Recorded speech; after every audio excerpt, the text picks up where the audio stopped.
মানে গত বছর থেকে এই বছর কোরবানি হাটে ইনশাল্লাহ গরুর দাম তুলনামূলক একটু কম থাকবে। আমাদের সবচেয়ে বেশি যে জিনিসটা প্রয়োজন সেটা হচ্ছে এই মুহূর্তে গোখাদ্যের দাম। কোরবানির আমাদের প্রিপারেশন মাশাআল্লাহ খুবই ভালো। গত বছর আমরা সাদিক এগ্রো থেকে আমরা প্রত্যেক বছর যে কাজটা করি সেটা হচ্ছে রোজার ঈদের চাঁদ রাতের দিন আমরা আমাদের একটা লাইভ ওয়েট প্রাইস ডিক্লেয়ার করি এবং এটা হচ্ছে গত বছর আমরা 400 কেজির নিচে যেই গরুগুলো ছিল সেগুলোর গত বছরের আমাদের সেলিং প্রাইস ছিল 525 টাকা KG, including delivery at your door step. মানে কোনো হাসিল লাগবে না, গাড়ি ভাড়া লাগবে না।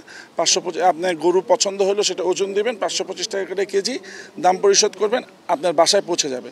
তো এইবার আমরা সেইটাকে কমায় 500 টাকা করছি।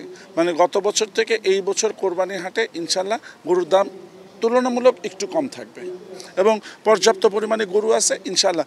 এখন গত বছর আমাদের দেশে কোরবানি হয়েছে প্রায় 1 কোটি। এই বছর আমাদের দেশে যদি আমরা ধরে নিই যে সব কিছু অবস্থা ভালো, 1 কোটি 5 লাখ 10 লাখও যদি কোরবানি হয় ইনশাল্লাহ তাও আমাদের সেই যোগান আছে। আপনারা সবাই জানেন যে গত বছরও কিন্তু কোরবানির হাটে প্রায় 26 লক্ষ গবাদি পশু কিন্তু অবিকৃত ছিল। চাঁদরাতে কিন্তু গরু বিক্রি হয় নাই, অনেক গরু হাজার হাজার গরু কিন্তু ফেরত গেছে। তো আমার কাছে মনে হচ্ছে যে এই বছরও আমাদের গবাদি পশুর অভাব নাই, ইনশাল্লাহ সবাই স্বাচ্ছন্দ্যেই কোরবানি ঈদ পালন করতে পারবে এবং গত বছর থেকে এই বছরে দাম তুলনামূলক একটু কম হবে। আচ্ছা, এই যে যারা মাংস বিক্রেতা তারা অনেক সময় অভিযোগ করে থাকে যে ওই বিদেশি গরু আমদানি না করার কারণে দেশে মাংসের দাম কমছে না, আবার খামারিদেরকে দোষারোপ করা হচ্ছে যে সিন্ডিকেট করে তারা গরুর মাংসের দাম যাতে না কমে সে ধরনের কারসাজি করছে। এই ক্ষেত্রে আপনাদের অ্যাসোসিয়েশনের পক্ষ থেকে বক্তব্য। দেখুন, আমি একজন মাংস ব্যবসায়ীর বক্তব্য শুনছিলাম। উনি বলছে যে খামারিরা গরু স্টক করে ফেলতেছে কোরবানির জন্য, এর জন্য গরুর দাম বেড়ে গেছে। আসলে গরু কিন্তু কোনো পণ্য না যে আমি কিনে নিয়ে গোডাউনে বন্ধ করে রাখলাম আর দাম বাড়লো তখন বিক্রি করলাম। গরু কিন্তু আমি নিয়ে আসলে ওর যত্ন রাখতে হবে, ওকে খাওয়াইতে হবে, ওর পরিচর্যা করতে হবে।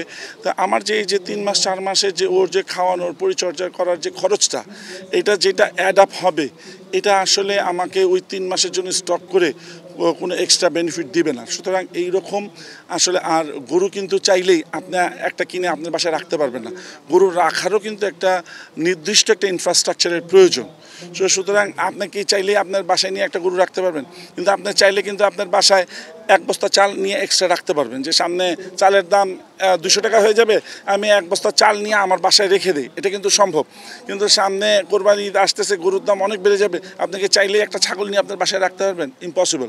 একটা নির্দিষ্ট ইনফ্রাস্ট্রাকচারের প্রয়োজন। সুতরাং যারাই বলে যে খামারিরা গরু স্টক করে ফেলতেছে এবং তারা কোরবানির জন্য ওয়েট করছে, এগুলো একদম ভুল কথা। এটার কোনো ভিত্তি নাই। শেষ প্রশ্ন হচ্ছে যে মানুষ যাতে সুলভ মূল্যে মাংস এবং দুধ পায়, এই জন্য সরকারের পক্ষ থেকে আপনাদের কী ধরনের সহযোগিতা প্রয়োজন এবং আসলে কী করা উচিত? আমাদের সবচেয়ে বেশি যে জিনিসটা প্রয়োজন সেটা হচ্ছে এই মুহূর্তে গোখাদ্যের দাম অত্যন্ত বেশি এবং আপনি দেখেন আমার একমাত্র বাংলাদেশে এইটা পসিবল যে আপনার এই যে ফ্লাওয়ার মিলগুলো আছে বাংলাদেশে, ফ্লাওয়ার মিলগুলোর মেইন প্রোডাক্ট কি? আটা, ময়দা, সুজি। আর হচ্ছে বাই প্রোডাক্ট হচ্ছে গমের ভুসি। কিন্তু একমাত্র বাংলাদেশেই এটা সম্ভব যে আটা, ময়দা, সুজির দাম কম, গমের ভুসির দাম, বাই প্রোডাক্টের দাম বেশি। তো আমার কাছে মনে হয় সরকারের এগুলো একটু এই বড় বড় মিলারদের সঙ্গে বসে এই পুরো মার্কেটে গম ভুসির পুরো মার্কেটটা কন্ট্রোল করে হাতে গোনা 6-7টা কোম্পানি, তো এদের সঙ্গে বসে সরকার একটা নির্ধারণ করে দেওয়া উচিত যে গম ভুসি, আটা, ময়দা, সুজির দাম এত হওয়া উচিত আর এর সাথে গম ভুসির দাম এত হওয়া উচিত, এর বেশি হওয়া উচিত না। তো এই জিনিসগুলো যদি সরকার নির্ধারণ করে দেয় আমার কাছে মনে হয় আমাদের জন্য খুব সুন্দর হবে।